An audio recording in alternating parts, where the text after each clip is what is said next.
মুসলমান বন্ধুরি, এই কোরআনুল কারীম যেহেতু আমার আল্লাহ রমজানুলে নাজিল করেছেন, যেহেতু এই রাতে রজনীতে নাজিল করেছে, এর দাম অনেক বেশি।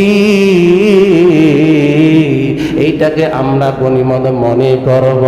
আমাদের হায়াতে আর রমজান পাবো কিনা জানি না, আমরা আবার সামনে রমজান পর্যন্ত পৌঁছাবো কিনা জানি না। আল্লাহ যেহেতু হায়াত দিয়েছেন, এই জন্য কদর করা দরকার। এ বন্ধু বাবাজি, এই রজনী, এই রমজান মাসের কত ফজিলত। মুসলমানরা যখন কাফেরদের উপরে বিজয় বরণ করলেন, মুসলমানদের সন্তে মূর্তি পূজারীরাও অবস্থান করতেছে। রমজানুল মুবারকের ঘটনা, একজন পূজারী মানুষ তার ছোট্ট বালকটা দিনের বেলা খানা খাইতেছে।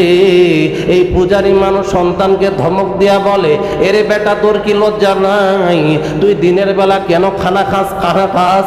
মুসলমানরা দিনের বেলা রোজা রাখে, তারা তাদের আল্লাহকে খুশি করে, তারা দিনের বেলা কিছু খায় না, তাদের সামনে পানি দিলেও তারা খায় না, তাদের গলা শুকিয়ে যায়, তারা অনাহারে থাকি, তারা ক্লান্ত পরিশ্রান্ত হয়ে যায়, এরপরেও তারা দিনের বেলা খায় না।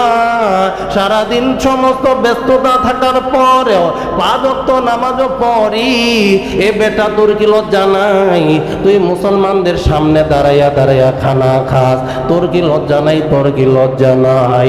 কিতাবের মধ্যে পাওয়া যায়, ও বন্ধু নুজহাতুল কারীর মধ্যে পাওয়া যায়, এই হিন্দু মানুষটা, এই মূর্তি পূজারীটা যখন ইন্তেকাল করেছেন, ওই জামানার বুজুর্গ মানুষ স্বপ্নের মধ্যে দেখতে পাইল ওই হিন্দু পূজারী মূর্তিওয়ালা মানুষটা আমার আল্লাহ রব্বুল আলামিন তাকে জান্নাতওয়ালা বানায়া দিয়েছেন। সুবহানাল্লাহ।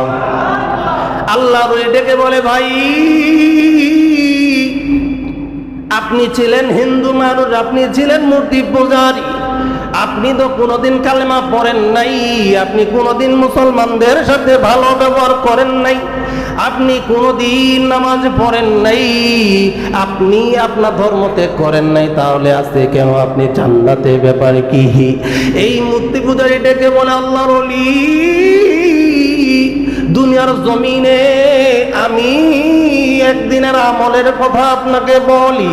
আমার সন্তান রমজানুল মুবারকি মুসলমানদের সামনে দাঁড়াইয়া দাঁড়াইয়া খানা খাইতেছিল, আমি ডেকে বলেছিলাম, বেটারি, তোর কি লজ্জা নাই? মুসলমানরা অনাহারে থাকে, তাদের রবকে খুশি করার জন্য থাকে।